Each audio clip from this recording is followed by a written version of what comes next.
You ask Tiger to solve. This deals with linear equations with one unknown. The final result is d equals 1.2. Let's solve it step by step. Group all d terms on the left side of the equation. Subtract 3d from both sides. Group like terms. Simplify the arithmetic. Group like terms. Simplify the arithmetic.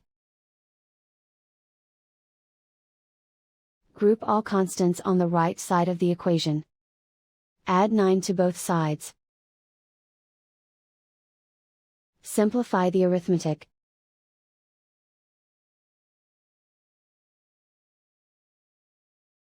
Isolate the d. Divide both sides by 6.